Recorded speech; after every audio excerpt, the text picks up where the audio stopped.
Un caluroso y fraterno saludo le damos a todos los amigos que nos sintonizan por la frecuencia de Radio Espíritu Uruguay.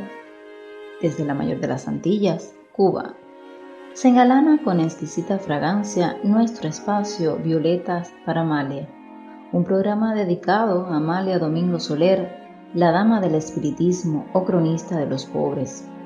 Estaremos nutriendo nuestra alma con sus memorias y sus obras, fuente de incalculable valor para las diferentes generaciones de espiritistas.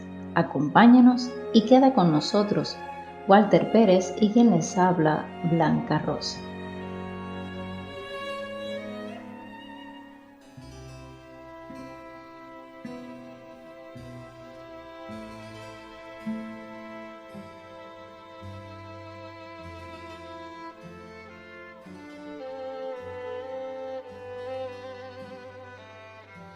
Prosigue Amalia en sus memorias, narrándonos momentos importantes de este estadio de su vida. Concha, la hija de Luis, era una joven lista y dispuesta, como no habría otra. Así nuestro hogar marchaba muy bien. Teníamos una joven recogida, a quien Concha se había propuesto curar de la neurastenia que padecía, siendo ella la única que nos daba que hacer. Mas yo, lo confieso, si de mí hubiera dependido, más de una vez lo hubiera puesto en la calle. Pero Concha quería acabar la labor que había comenzado, y por la lástima que le tenía tanto ella como su hermano, y como todos los refranes son verdad, y entre ellos hay uno que dice el roce engendra el cariño, poquito a poco me fui encariñando con ella hasta llegarla a querer. Mas ella, cuando comprendió que yo la quería, se enseñoreó de mí hasta el extremo de llegarle yo a temer. Pasando así los años, hasta que sucedió lo que tenía que suceder. Concha encontró en su camino su alma gemela y un día me dijo: ahora sí tendré que dejarte, Amalia. Yo encontré muy natural este consentimiento y le respondí: por mí no te detengas, porque esta es la ley, y yo siempre he sido amante de que la mujer forme nueva familia. Entonces me apresuré a notificárselo a Luis, y él, que como ya dije, era un buen padre, pensando que era un buen partido, no titubeó en dar su consentimiento. Pronto llegó el día en que me quedé otra vez sola. Ya no me restaba más familia que Luis, y éste ya no estaba en contacto conmigo, pues había formado una nueva familia que no era de mi ideal. Por consiguiente, si bien me respetaban, ya no me querían como familia.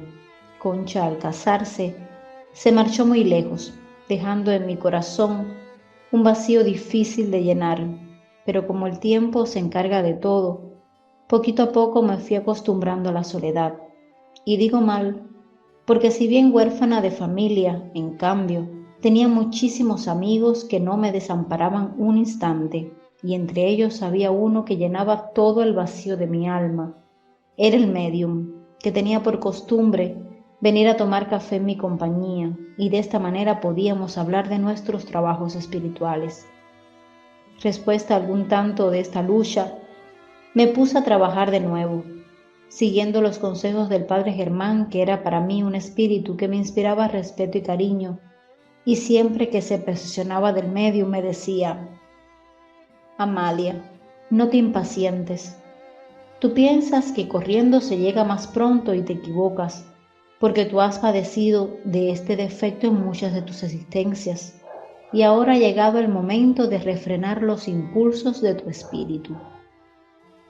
Amalia, no has terminado tu labor en esta existencia, aún tienes que luchar y llorar mucho, porque encontrarás en tu camino muchas espinas, pero vencerás. Y como el peso de los años ya te acobarda, por eso vengo yo a darte fuerzas. Sigue, sigue, Amalia, que aún has de perder lo poco que te queda. Ay, entonces yo pensaba, ¿qué será lo que tengo que perder? Y el espíritu que veía en mí la falta de aliento me daba fuerzas, prometiendo una felicidad espiritual. Yo no sabía a quién dirigir mi pensamiento, y me confundía al pensar quién de los dos que sostenían el centro sería el primero en dejarme. Y digo esto porque todo mi ideal era mi centro. no teniendo más ilusión que la de hacer el bien, y porque si me faltaba Luis, me escasearían los recursos, y si me faltaba el medium, me vería privada de las instrucciones para continuar mi labor. Todo esto me preocupaba en gran manera, porque yo solo pensaba en dar consuelo a las almas afligidas, sumidas en la indigencia, sin poderlas socorrer por falta de recursos. Me asustaba pensar si me llegaba a faltar la inspiración, porque comprendía que sin el medium no podía continuar, lo confieso. Me asustaba, pero como nadie está solo en la tierra, cuando más triste me encontraba llegaba alguna de mis amigas, que venían a contarme sus cuitas, a quienes prodigaba consuelo y consejo, y ellas, con todas, eran madres de familia, creían que yo, no teniendo hijos, no tenía penas, mas cuando ellas se marchaban, me quedaba sola y pensativa diciendo, esas infelices vienen a contarme sus penas, creyendo que yo soy muy feliz. Y poco se pensaban ellas que más de una vez hubiera querido ocupar su puesto porque, a decir verdad, yo no he padecido de esa enfermedad que se llaman celos, y únicamente les he envidiado sus momentos de placer. Yo bien comprendo que el tener hijos y no poderles dar pan ha de ser el infierno más horroroso que puede sufrir un espíritu. Y por eso cuando a mí se dirigía una de esas madres para hacerme confidente de sus desdichas, procuraba, por todos los medios posibles, favorecerla, y cuando me quedaba sola, daba gracias a Dios por no haberme dado hijos, lo cual le proporcionaba a mi espíritu una gran dicha y tranquilidad. Yo no tenía nadie que me pidiera pan, pero en cambio tenía muchos amigos que procuraban de que yo no careciera de nada. Más de una vez me habían sucedido escenas como las que acabo de relatar, y de momento, si una mano protectora se cuidara de mí, yo encontraba mi óvulo centuplicado. Entonces yo, sin creer en los milagros, exclamaba, Padre, ahora sí que me han dado una prueba de que todo lo ves. Otras veces, cuando estaba más triste, venía alguna de mis amigas a contarme sus alegrías y aquello me dejaba muy satisfecha, dando también gracias a Dios al ver que no todos sufren en la tierra, que también hay quien goza, que también hay hogares donde brilla el sol de la felicidad. Si la felicidad existe en la tierra, ahora lo he visto mejor que antes, y esto depende de la misión que cada uno escoge al descender a la tierra. Como quiera que yo hubiera sido la nota discordante de muchos hogares, era más que justo que me sucediera todo lo que aconteció en mi última existencia. Es inútil pedir a Dios hijos si no hay espíritus dispuestos a descender entre vosotros, a bien que no seáis acreedores a tanta dicha. Por motivos ignorados de momento, porque cuando estamos en la tierra, un velo nos oculta todo lo del espacio, siendo la causa de que siempre pidamos que se nos concedan los mayores imposibles. Yo no pensaba que todo lo que me decían no era más que para darme aliento, para que pudiera escribir.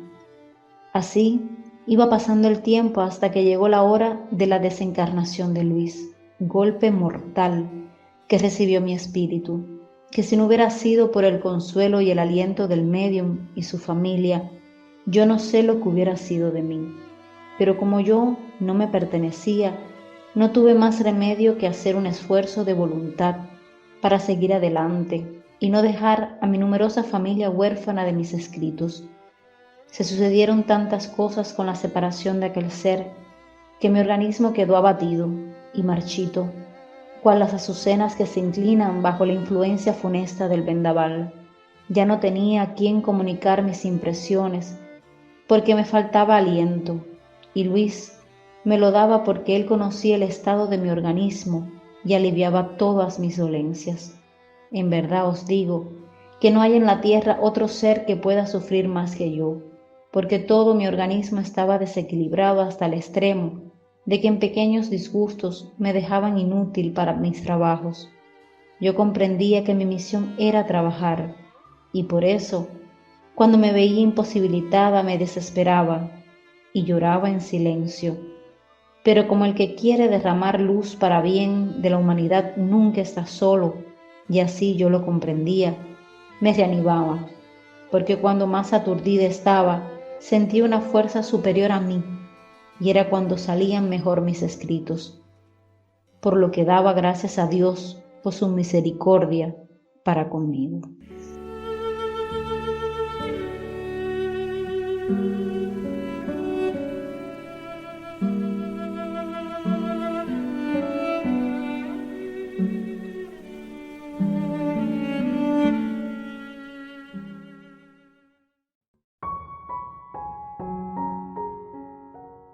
Queridos amigos oyentes, estamos nuevamente presentándoles a ustedes el programa Violetas para Amalia, a través de su emisora Radio Espírita Uruguay y desde Cuba directamente, para compartir con ustedes algunos de los artículos más destacados de la cantora del espiritismo.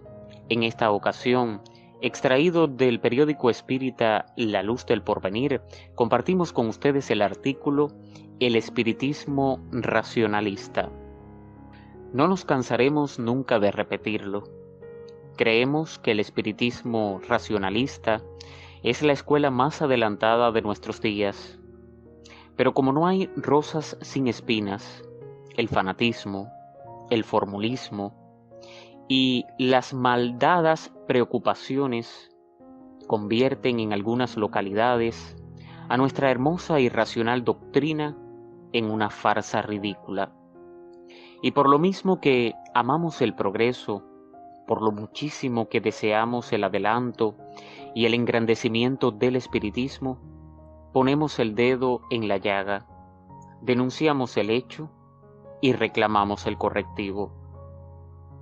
Los pequeños grupos pueden ser muy útiles si están bien dirigidos, pero inútiles y, lo peor, perjudiciales si no tienen una dirección acertada. En estas pequeñas reuniones se ocupan principalmente de hacer caridad a los espíritus extraviados. Pero esa caridad, si no reúne a la buena intención la razonada práctica, es perder un tiempo precioso. Y se aprovecharía mucho mejor leyendo y comentando un capítulo de las obras de Allan Kardec, en particular El cielo y el infierno y el libro de los médiums. Y no se nos diga que muchos de los asistentes carecen de instrucción, porque las obras de Kardec se hallan escritas de un modo que están al alcance de todas las inteligencias, por limitadas que algunas sean. Y cuánto más provechoso sería que se leyera y se comentara una buena comunicación de las muchas que se encuentran en dichos libros, que no emplear un procedimiento que nunca dará satisfactorios resultados. Al menos si estas prácticas estuviesen bien dirigidas, pero obedeciendo a la rutina, a la costumbre, al formulismo, no es más que una ceremonia que no eleva al espíritu. En todo nos gusta la lógica y encontramos imposible que un espíritu pueda ver la luz con solo rezar un Padre Nuestro. La idea de los grupos ya es buena, muy buena, no puede ser mejor, pero el resultado no puede corresponder a tan benéfica intención, porque en la creación todo tiene sus leyes inmutables, y un espíritu extraviado, perdido en la sombra, no puede en 20 segundos ver la luz con solo rezar una oración que no corresponde. No nos extrañamos de que, viendo semejantes sesiones, los incrédulos se sonrían, porque éstas no inspiran ningún respeto. A nuestro modo de ver, los espíritus ligeros hacen su agosto en las reuniones, mortifican a los médiums cuanto se les antoja, sostienen diálogos insustanciales y terminan mintiendo diciendo que han rezado y que han visto la luz. Y el espiritismo es más grande que todo eso. Y el progreso eterno de la vida, el mejoramiento del espíritu merece más interés y más atención de los hombres entendidos y razonables. No se nos venga diciendo, el pueblo es tan ignorante que no se le puede hacer comprender la verdad, pues los ignorantes son los que necesitan maestros, los enfermos son los que reclaman el auxilio de los médicos, y médicos del alma deben ser todos los hombres que por sus especiales conocimientos puedan dirigir los pasos de la atrasada humanidad. El espiritismo tiene buenos apóstoles, pero dispersos, y es indispensable que se reúnan, que se organicen, que recuerden que la unión hace la fuerza, y la fuerza bien organizada es el motor eterno de la vida. Fórmese un centro, sí, porque hay hombres que valen mucho y podrán dignamente dirigirlo, y existen los elementos necesarios, médiums videntes, parlantes, y con los estudios se desarrollan los escribientes, y hágase caridad a los espíritus, instruyéndoles con buenas lecturas, como son los libros de Kardec. Trabájese, en fin, porque el trabajo es la vida, pero trabájese con orden, con método, con talento, con verdadero conocimiento de causa. ¿En qué cosa mayor pueden los espiritistas ocupar el tiempo que en difundir la luz de la verdad? Hermanos queridos, trabajemos todos, lleve cada cual su grano de arena, levantemos la fábrica grandiosa de la regeneración universal. Tengamos fe, trabajemos con esperanza, no seamos impacientes, no queramos recoger el fruto sin cultivar la tierra. Es necesario trabajar mucho, pero mucho. Contemplemos los niños, veamos cuánto tiempo emplean para aprender los primeros rudimentos de la instrucción, pues niños son también los hombres ignorantes y debemos tener paciencia para enseñarlos. Es nuestra obligación, es nuestro deber, es nuestro progreso. Trabajemos, luchemos, difundamos la luz del Evangelio porque la luz de la verdad es la luz de la vida. Extraído del periódico espírita La Luz del Porvenir y autoría de Amalia Domingo Soler, compartimos con ustedes el artículo Los malos centros espiritistas. Hace mucho tiempo que un periodista, en son de mofa, dijo que en España habían 112 centros espiritistas y que esto era lo único que le faltaba a la pobre España. Nosotros entonces nos ofendimos por aquellas palabras, pero en el transcurso de los años, más de una vez nos hemos acordado del festivo gacetillero y hemos dicho con profunda pena, tenía razón. En cierto modo sí, porque los malos centros espiritistas son los que más abundan, y estas reuniones son una verdadera calamidad. Dice un antiguo refranero que la ropa sucia se lava en casa, y esto es que no debemos sacar a relucir las faltas de este o de aquel, y por consiguiente que una escuela debe cubrir con un velo las debilidades de sus adeptos, pero nosotros estamos muy conformes en que no se descubra ni se tilde a ninguna persona determinada, mas creemos prudente y hasta necesario decir alto, muy alto, claro y muy claro, y en el sentido más terminante, que una cosa es el espiritismo y otra los malos centros espiritistas, donde se ridiculiza lo más grande, lo más trascendental, la comunicación ultraterrena. Y sobre esas reuniones irrisorias y harto perjudiciales, vamos a permitirnos algunas consideraciones. Creemos que el hombre es libre en su libre albedrío, pero hasta cierto punto nada más. Esto es, podrá estacionarse si le place, pero no se debe permitir que trate de estacionar a los demás. Muchos se quejan de que hay pocos espiritistas, y nosotros decimos que en muchas localidades de 100 espiritistas sobran 99. Habiendo recibido varias cartas de distintas ciudades, vemos que la cizaña espiritera se extiende por el mundo y es preciso arrancarla de raíz, siendo preferible que se olvide por completo la escuela espiritista a que el vulgo ignorante se apodere de ella. Sí, preferible es, porque nada más hermoso y más sublime que el espiritismo bien comprendido, y nada más repugnante que la parodia de sus profundas. Sí, preferible es, porque nada más hermoso y más sublime que el espiritismo bien comprendido, y nada más repugnante que la parodia de sus profundas y evangélicas enseñanzas.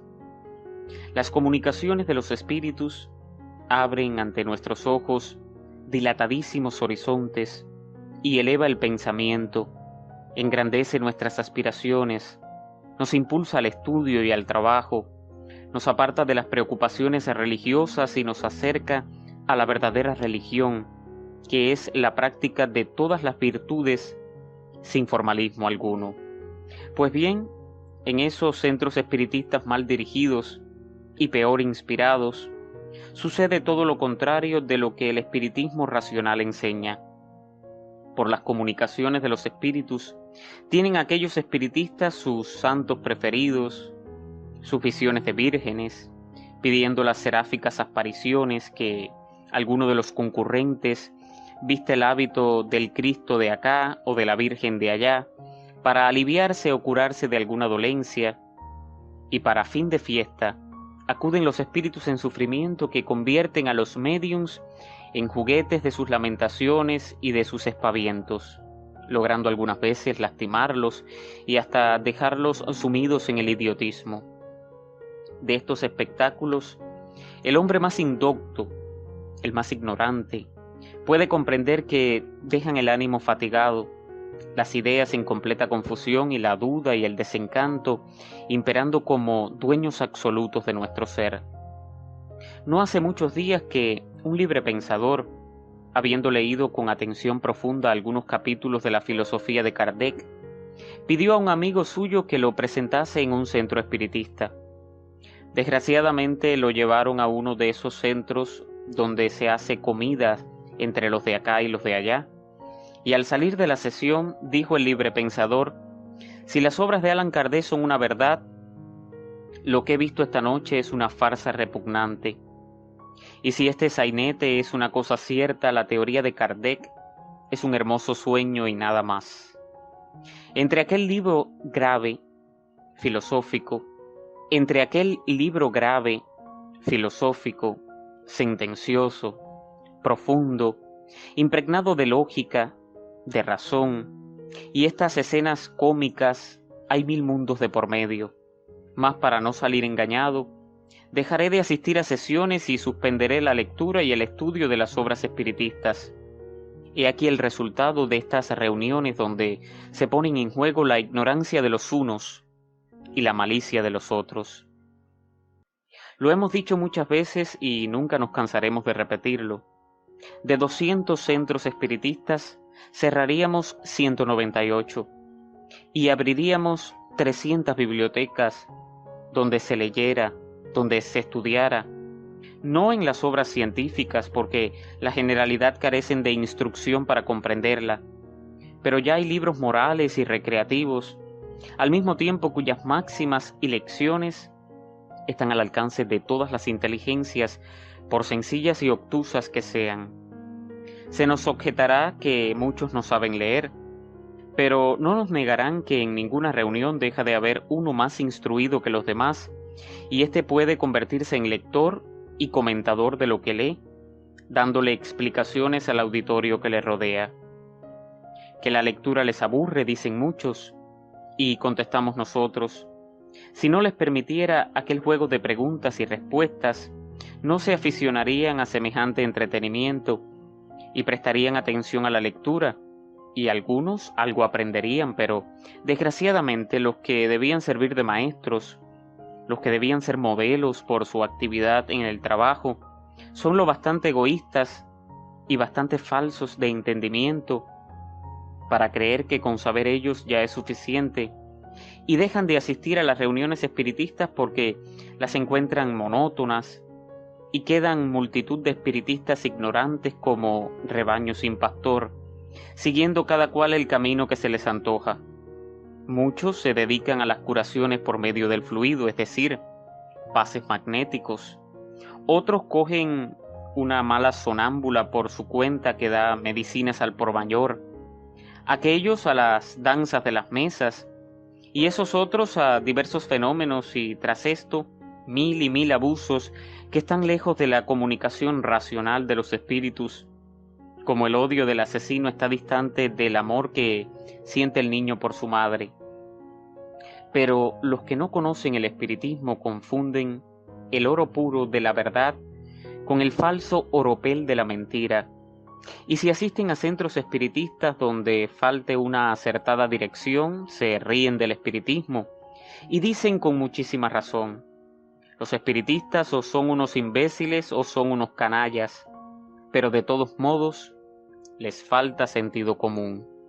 Y no es triste, no es doloroso, no es verdaderamente desconsolador que la primera escuela filosófica de nuestros días, la que demuestra que el espíritu progresa eternamente, que la justicia del Ser Supremo mantiene la balanza divina fiel a la verdad, la que nos manifiesta lo que han venido a hacer los redentores, que todos ellos han dicho a los hombres que son los dueños del patrimonio y del tiempo, esta filosofía que nos dice que la vida no tiene fin, que el adelanto del espíritu no tiene límites, porque es eterna su individualidad, y que siempre Dios creará mundos para la colonización universal.